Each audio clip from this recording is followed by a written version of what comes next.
মধ্যপ্রাচ্যের রণক্ষেত্রে নতুন মোড় নিয়ে জর্ডানে অবস্থিত যুক্তরাষ্ট্রের সামরিক ঘাঁটিতে ড্রোন হামলার দাবি করেছে ইরান। গতকাল বৃহস্পতিবার ২ এপ্রিল ২০২৬-এ ভোরে জর্ডানের উত্তর-পূর্বাঞ্চলে অবস্থিত কৌশলগত গুরুত্বপূর্ণ আল-আজরাক বিমান ঘাঁটিতে এই হামলা চালানো হয়। ইরানি সেনাবাহিনীর দাবি অনুযায়ী তাদের আত্মঘাতী ড্রোনের মূল লক্ষ্য ছিল সেখানে মোতায়েন করা অত্যাধুনিক মার্কিন যুদ্ধবিমানগুলো।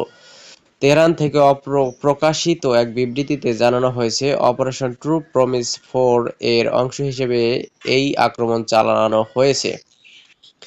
আল-আজরাক ঘাঁটিটি মূলত মধ্যপ্রাচ্যে মার্কিন বিমান বাহিনীর প্রধান অপারেশনাল হাব হিসেবে পরিচিত, যেখান থেকে তাদের ফিনিক্স ও অন্যান্য স্টিলথ ফাইটার জেটগুলো পরিচালিত হয়।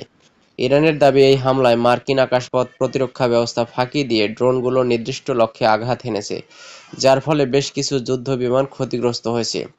তবে ওয়াশিংটন বা জর্ডান সরকারের পক্ষ থেকে এখন পর্যন্ত ক্ষয়ক্ষতির বিস্তারিত কোনো বিবরণ পাওয়া যায়নি। প্রতিরক্ষা বিশ্লেষকদের মতে, জর্ডানের মাটিতে সরাসরি মার্কিন লক্ষ্যবস্তুতে ইরানের এই হামলা পুরো অঞ্চলের নিরাপত্তা সমীকরণ বদলে দিতে পারে।